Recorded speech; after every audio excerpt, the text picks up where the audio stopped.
કચ્છમાં બન્ની માટે બેવડી નીતિઓ। એક સાઈડ બન્ની વિશ્વ ફલક ઉપર અને બીજી સાઈડ બન્નીના લોકો આજ દિવસ સુધી પાયાની સુવિધાઓથી વંચિત। બન્નીના ઉડઈ જૂથ ગ્રામ પંચાયતમાં 3 ગામોનો સમાવેશ થાય છે। ઉડઈ, જીમરીવાંઢ, લાખબો આ ત્રણેય ગામોમાં રોડ રસ્તાનો પતો નથી, શાળાનો આજ દિન સુધી પાયો નખાયો નથી, વીજળીથી વંચિત છે। 1200 જેટલી સંખ્યામાં વસતા લોકો પાયાની સુવિધાઓથી વંચિત અને ગંભીર જીવન જીવી રહ્યા છે। આજ રોજ રાષ્ટ્રીય દલિત અધિકાર મંચ દ્વારા બન્નીના ઉડઈ જૂથ ગ્રામ પંચાયતના ગામોમાં મુલાકાત કરવામાં આવી। મુલાકાત વેળાએ ત્યાંની પરિસ્થિતિ જોતા ખૂબ જ આશ્ચર્ય થાય છે, કારણ કે ત્યાંના લોકોનું જીવન ખૂબ જ ગંભીર અને દરિદ્ર રૂપમાં છે। આઝાદીને 76 જેટલા વર્ષો થઈ ગયા છતાં ઉડઈ, જીમરીવાંઢ, લખાબો આજ દિવસ સુધી પ્રાથમિક શિક્ષણ માટે શાળાનો પાયો નખાયો જ નથી। ત્રણેય ગામ શાળા તેમજ શિક્ષક વહોણા છે। આ ગામમાં અંદાજિત 1200 જેટલી વસ્તી છે, જેમાં 250 થી 300 જેટલા ભણી શકે તેવા બાળકો વસી રહ્યા છે, પણ ત્યાં શાળાનું અસ્તિત્વ ના હોવાના લીધે તે તમામ બાળકોનું ભવિષ્ય અંધકારમય છે। આ સાથે વીજળી એ જીવન માટે જરૂરિયાતી વસ્તુ છે, તે છતાં આ ગામોમાં વીજળી પહોંચી નથી। ત્રણેય ગામોમાં બિરડિયાથી પાણી મોકલવામાં આવે છે, તે પણ 3 દિવસ ઉપર 2 કલાક જ મોકલવામાં આવે છે। આ ગામોમાં આંગણવાડી નથી, આરોગ્યની વ્યવસ્થા 25 કિમી દૂર છે। આ દરેક બાબતો જોતા ખરા અર્થમાં આ વિસ્તારમાં માનવ જીવન ટકી શકે તેવું જણાય આવતું નથી। સત્તાધારી સરકારો ગુજરાત મોડેલના બળગા ફૂંકતી હોય છે, પરંતુ આવા ગામો તેમજ નજરથી દૂર છે શું?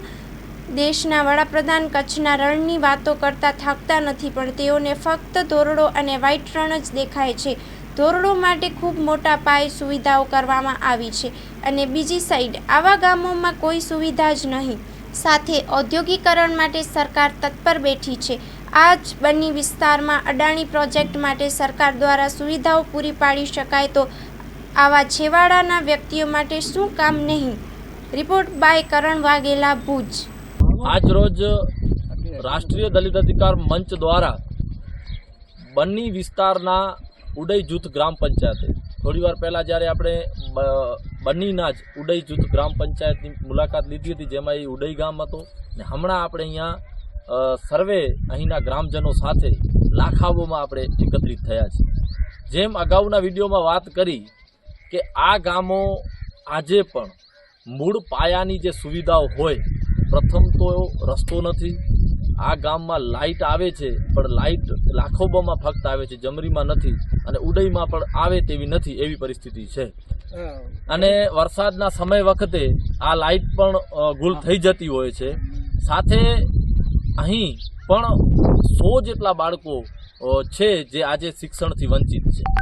ત્યારે આ ગામની મુલાકાત લઈએ તો આપણને આશ્ચર્ય થાય કે આ પરિસ્થિતિમાં પણ આ લોકો જીવી રહ્યા છે, જ્યાં કોઈ પણ રીતે જીવન ટકી શકે એવી સ્થિતિ નથી। લાઇટ, પાણી કે રસ્તાની વ્યવસ્થા કરવું એ સરકારની ફરજ છે, એ કોઈ પણ સરકાર હોય। હાલની સરકાર ફક્ત વાતો કરે છે, પણ આવા લોકોને જે સુવિધા દેવી પડે એ દેતી નથી। ત્યારે ચોક્કસ આ ગામમાં અમે ઉપસ્થિત થયા છીએ અને આ ગામના સરપંચ સલીમભાઈ ખૂબ સક્રિય છે, મહેનત કરી રહ્યા છે, વખતો વખત રજૂઆત કરી છે, વખતો વખત અરજીઓ આપી છે, પ્રધાનમંત્રી શ્રી સુધી, મુખ્યમંત્રી શ્રીને પણ રજૂઆતો કરી છે એમણે પત્ર વ્યવહાર દ્વારા।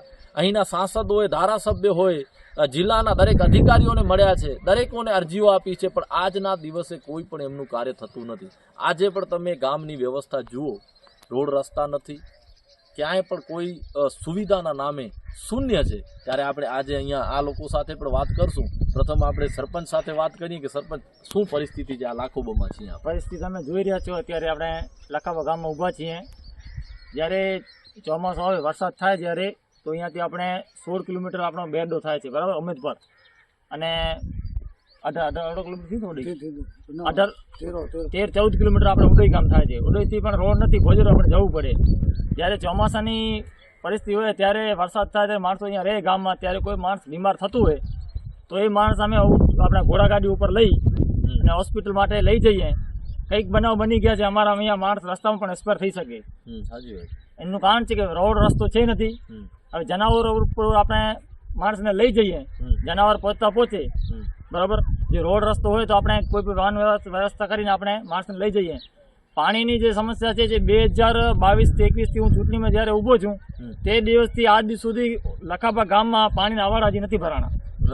વારંવાર અમે રજૂઆત કરીએ, બધાને પાણી પુરવઠાને કહીએ, એની રજૂઆતો મેં આપણે ધારાસભ્યને કીધું છે, લેટર મૂક્યો છે, એની મેં મારા કારણે નકલ વરસી પડી છે, આપણે વિનોદભાઈ ચાવડા સાહેબને દીધી છે, બધાને દીધી છે. વારંવાર રજૂઆત કરું છું, એની બધી નકલ તમને મેં બતાડી મારા પડી હતી. હજી પણ સરકાર કોઈ એનું નિર્ણય લેતા નથી. આ છે માજી સરપંચ, એની વાત કરો.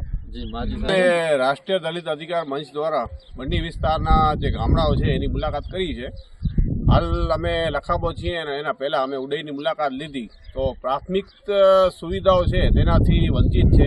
અને બહુ શરમજનક વાત એવી છે કે ગામની અંદર સ્કૂલનું પાયો લગભગ પડેલો જ નથી.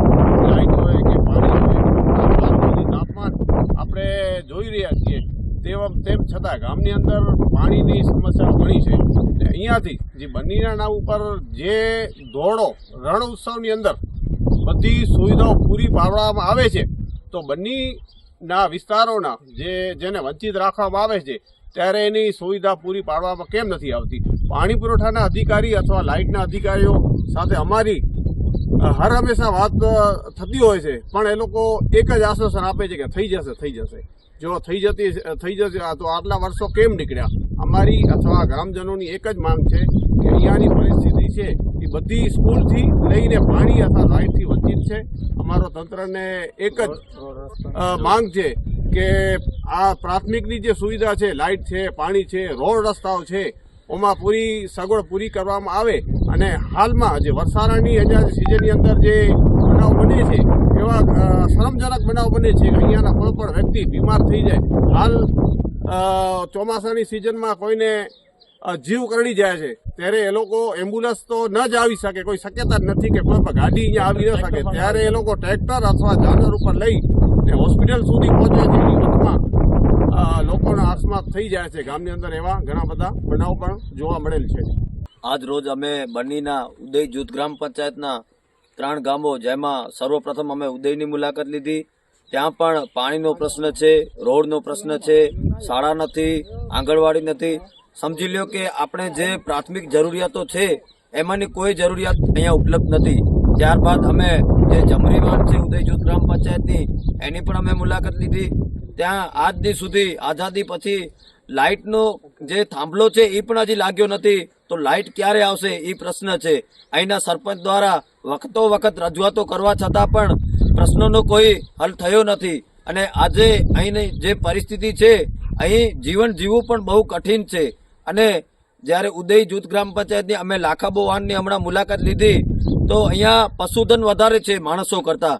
તો અહીંના જે હવાડાઓ છે એમાં પાણી પણ નથી.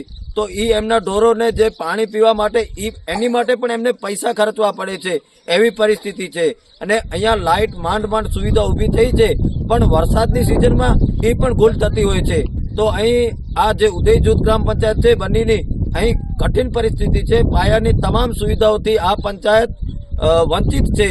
અને જ્યારે અહીં સત્તા પક્ષ એમ કહેતું હોય, સત્તાધારી લોકો એમ કહેતા હોય કે બન્ની વિશ્વની ફલક ઉપર છે, પણ માત્ર એક ગામને તમે ચમકાવી દો, એક ગામમાં તમે બધી સુવિધાઓ ઊભી કરી દો, અને એ પણ બહાર જે પ્રવાસીઓ આવે છે એમની માટે. પણ અહીંના જે મૂળ લોકો છે એ તો જેમ હતા તેમ છે. જે અદાણીમાં સોલર પ્લાન્ટ આવ્યો છે ત્યાં તમામ સુવિધાઓ ઉપલબ્ધ કરાવી દીધી છે. પાણી ત્યાં કેટલાક કિલોમીટરો સુધી પહોંચાડી દીધું છે. ત્યાં ટોટલી સુવિધાઓ ઊભી કરાવી દીધી છે. તો અહીંના જે મૂળ વસતા લોકો છે, જે વર્ષોથી અહીંયા વસવાટ કરે છે, એમનો શું વાંક છે? બસ અહીં ગ્રામજનોની અને અમારા વતી રાષ્ટ્રીય દલિત અધિકાર મંચની એક જ માંગ છે કે અહીંના લોકોને પાયાની સુવિધાઓ આપવામાં આવે.